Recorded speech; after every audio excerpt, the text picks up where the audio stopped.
Ja, dragi moji, tokrat ne bomo nič šraufali. Bomo pa šli čez orodje, ki se najde v moji delavnici, ki ga s takim veseljem uporabljam, olajša mi marsikatero opravilo in pri vsakem orodju vam bom naštel, pokazal nekaj trikov na svetu, kako ga le najboljše izkoristiti. Moje prvo omiljeno orodje je preizkuševalec FAS. Fazenbriefer, Probstift. To je v bistvu, kako bi rekel, ja, izvijaču podobno orodje. Ampak uporablja se tako, da z njim preizkušamo napetost 240 voltov, izmenični tok seveda, in če mi železno konico ustavimo v prevodnik in se na zgornji del s prstom dotaknemo, torej kovine na samem izvijaču, bo zasvetla lučka. To pomeni, da je prisotna sama faza. Če damo na drugo, lučke ni, pomeni, da je odvodna, da je nula. V takem primeru ga je super uporabljati ravno zaradi tega, ker lahko preverimo izpravnost same vtičnice. Včasih recimo aparat ne deluje in preden gremo sam aparat pregledovati, gledati okvaro, tudi preverimo samo vtičnico, ker je lahko včasih problem v vtičnici sami. Zelo rad ga tudi uporabljam, ker je pač praktičen in ima tukaj raven izvijač in je tudi namenjen temu, ko montiramo oziroma imamo montažo, demontažo žic, spajanje žic v take električne spojke, ker se prav lepo usede noter in lahko enakomerno žico zategnemo oziroma odtegnemo. To je ena taka stvar, ki ne sme manjkati v nobeni delavnici. Multimeter. To nam že samo ime pove, da gre za aparaturo, s katero je možno izvajati različne meritve. Merimo lahko prevodnost, upornost, napetost, tokove, frekvence, nekateri lahko merijo tudi temperaturo. Sam multimeter oziroma njegovo srce je ADC. To deluje po principu, da zagotavlja konstanten vir referenčne napetosti in potem preko teh pinov, ko mi nekaj merimo, to meritev konstantno primerja s to referenčno napetostjo, noter seveda v njegovih možganih jo izrazi v binarnem številu, za nas pa jo pretvori v decimalko, ki se potem izpiše na samem ekranu. Bodisi je to v voltih, v ohmih, v faradih, v amperih, v miliamperih, skratka odvisno od meritve, ki jo merimo. Sama uporaba je seveda tako, svetujem vam, načeloma so vsi multimetri dokaj podobno narejeni, a je zelo pomembno, da jim dobro preberemo navodila za uporabo in jih imamo shranjena. Sploh tisti, ko ga ne uporabljajo pogosto, to rabijo, zato ker za različne meritve je tudi potrebno različno priklopiti te pine oziroma sponke.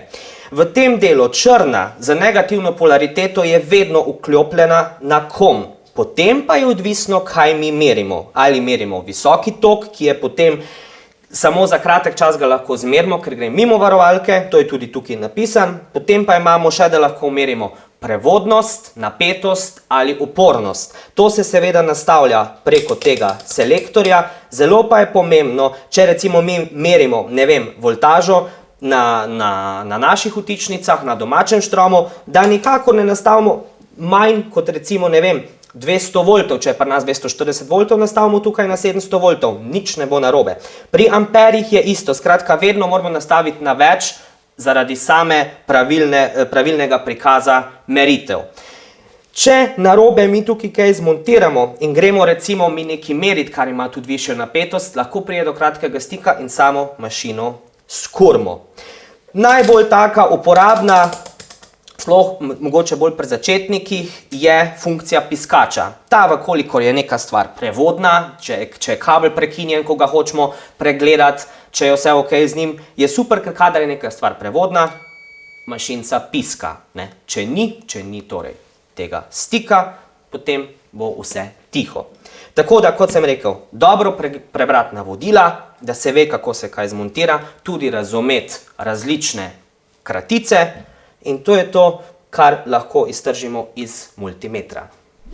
Še najbolj uporabno orodje, ne samo v delavnici, ampak na splošno, ali ste v stanovanju ali v bajti, nema veze, je vijačnik oziroma baterijski vrtalnik. To je po mojem ena najboljših iznajdb, ravno zaradi tega, ker neverjetno olajša in pohitri samo šraufanje ali vrtanje. Baterije so danes vedno bolj močne, je pa zelo pomembno, da pri vseh teh akumulatorskih napravah baterij ne puščamo čez noč, oziroma ko so te napolnjene, da jih potem izključimo iz omrežja, ker nočete vedeti, koliko delavnic je že zgorelo zaradi kakega stika ali pregrevanja baterij. Nekateri pridejo tudi v kombinaciji z večjim baterijam, da je lahko delo v bistvu neprekinjeno. Je pa tako, s takim nastavkom lahko potem tukaj gor nastavljamo različne nastavke za različne vijake, so to križni ali Torx, skratka, tukaj je cela paleta nastavkov, ki se lahko kupijo. Na tak nastavek se lahko tudi nastavijo različni brusilniki, pa tele železne ščetke, po domač drot piršne. Lahko se tudi te ščetke kupijo, ki so prav za čiščenje, pa recimo s tem čistimo, ali kopalnico, ploščice, skratka, kar vam srce poželi. To je res nek tak motor v roki, ki se lahko vrti v eno smer, torej da odvijamo, ali v drugo, da zategujemo.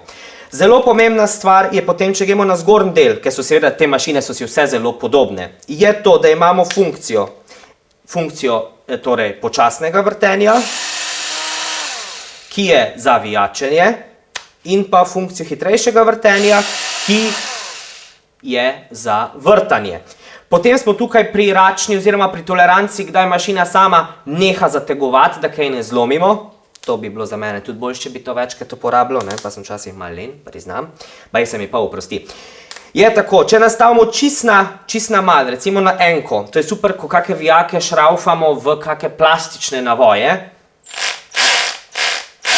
Ko je enkrat vijak zategnjen, ne bo šlo naprej, ker če mi nastavimo to na preveč, mašina bo zategnala in sam navoj bo poknil in na tak način lahko poškodujemo neko stvar, ki jo popravljamo, šraufamo, vrtamo, whatever. Skratka, to so neke take stvari. Pri nakupu je super pogledati, kaj vam sede v roko, koliko je težka, če ima lučko, mogoče tudi kakšna je moč baterij, koliko amperskih ur ima, to pomeni tudi več, ko ima amperskih ur, močnejša baterija je, dlje časa bo zdržala, tudi kakšen je čas polnjenja, pri enih se celo glava lahko dol vzame, pa damo kotno glavo gor, skratka, to je fajn, da si kupimo nekaj, kar je nam všeč, oziroma kar grem nam v roko, ker tisti, ko veliko šraufamo, je to skozi v roki.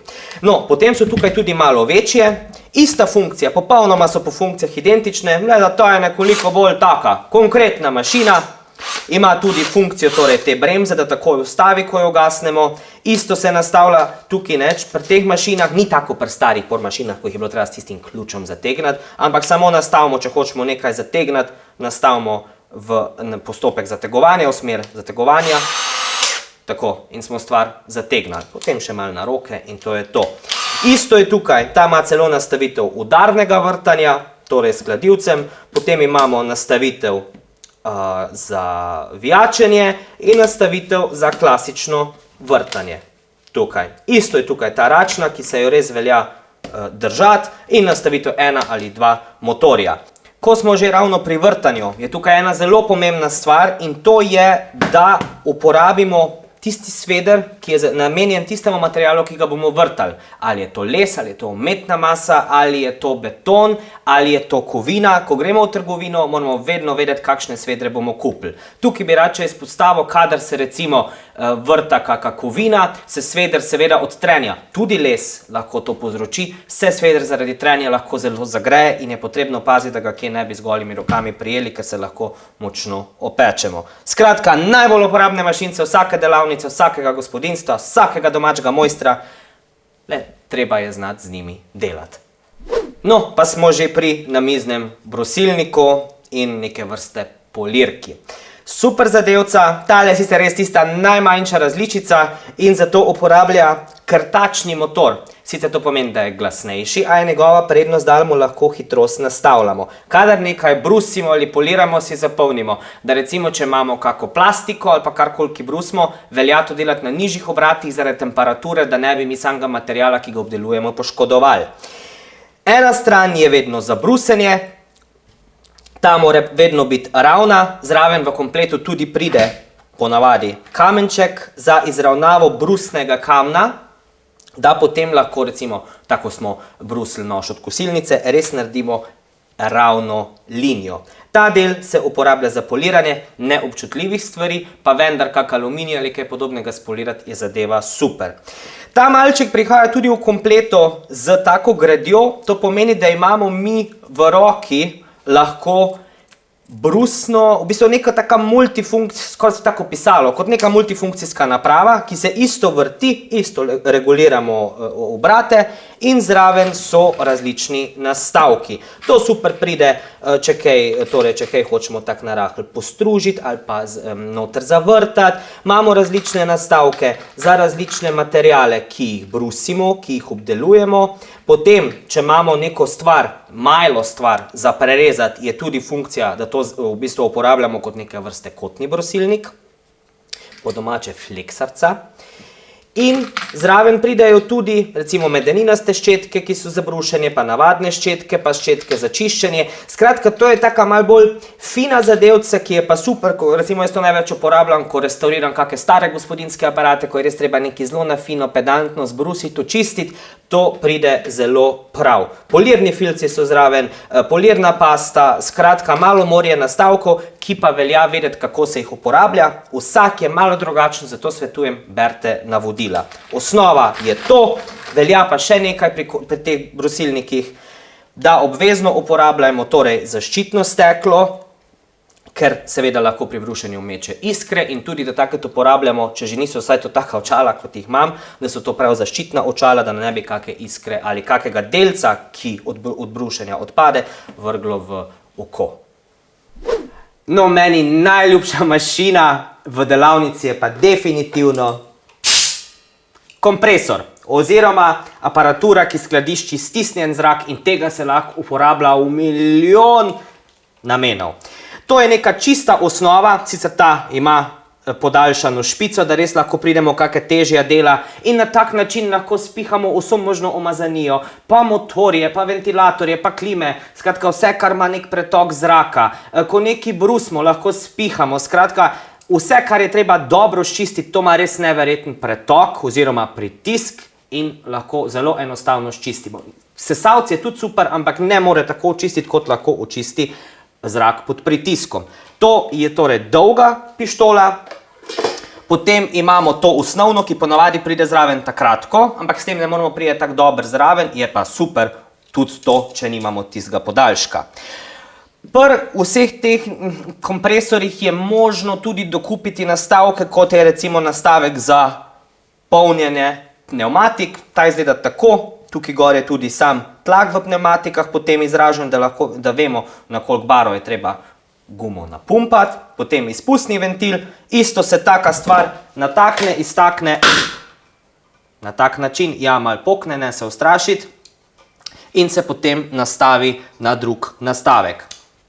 Ko smo že ravno tudi pri pritisku, tukaj na samem kompresorju je tudi nastavitev pritiska, torej ta ventil, ki potem mu lahko zmanjšamo samo jakost, kadar kakšne občutljive stvari izpihujemo, recimo kakšne računalnike ali kaj podobnega, da mu temu ustrezno zmanjšamo pritisk in potem bo tudi tole pištolo lažje gor natakniti. Pa da se zdaj vrnem nazaj k preostalim nastavkom. En super nastavek je tole in sicer to deluje na princip pritiska in tukaj noter mi lahko nalijemo barvo. In na tak način lahko barvamo različne stvari, se veste, vse, kar je treba prebarvati, prešpricati, je to neke vrste prašno barvanje in samo nastavitvijo pritiska lahko res dobro reguliramo sam izmed barve na našo željeno, v bistvu po naših željah. Je pa zelo pomembno, da preden se prvič s tem lotimo delati, na nek časopisni papir to probamo narediti, da točno vidimo, koliko to ven meče in si prej nastavimo samo jakost, preden gremo dejansko stvar barvati. No, tukaj zraven, če se tukaj zraven sedaj nastavi osnovna pištola, pa je še posodica, ki deluje na princip vakuma. Tukaj noter lahko damo čistila, lahko damo kako olje za podmazovanje in potem spet prvo na časopisni papir narahlo, da dobimo ta, po domače augmas, občutek, stiskamo, da vidimo, koliko bo sama pištola zmetala ven. Na tak način lahko vse pošpricamo, lubriciramo in je tudi super stvar pri tistih, ki potrebujejo v bistvu tako komponento, tak priključek za določene namene. Še kaj o tem kompresorju? Zelo pomembno je, ko ga dvignemo, da takle naredimo, zdaj je seveda poln zraka, je težek. vedno, če je v kakem prostoru, kjer lahko voda zmrzuje, spodaj imajo ti kompresori ventil, ki ga je potrebno odviti, seveda na prazen kompresor, popolnoma ga je treba spraznati, da se sprazne ven. To je zelo pomembno, ker tukaj noter se seveda ob tem, ko se zrak tiši, se tudi dela kondenzacija in se nabira voda. In potem lahko ta kompresor se v bistvu pokvari, če tega ne delamo. Načeloma so te mašine glasne, vsi bojo vedeli, ko bo to laufal. Če imate kako delavnico v bloku, si tega ravno ne morete privoščiti, je pa definitivno nekaj, kar je zelo vredno investicijo v vsaki delavnici.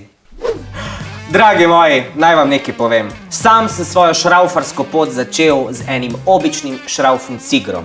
In naj vam povem, da se že z osnovnim setom in malo količino orodja da ogromno narediti.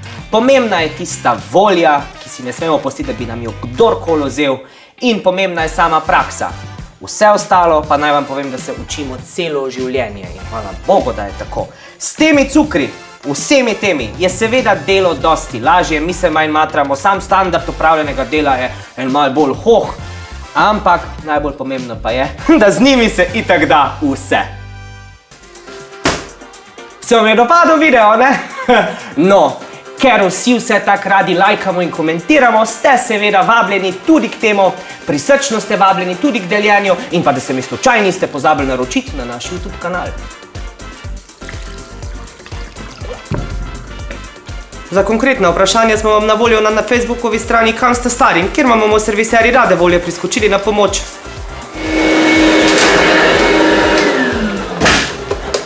Če se vam kje zalomi in prije teta panika na obisk, hitro skočite na našo spletno stran www.zeus.si, kjer najdete seznam ta dobrih serviserjev v Sloveniji.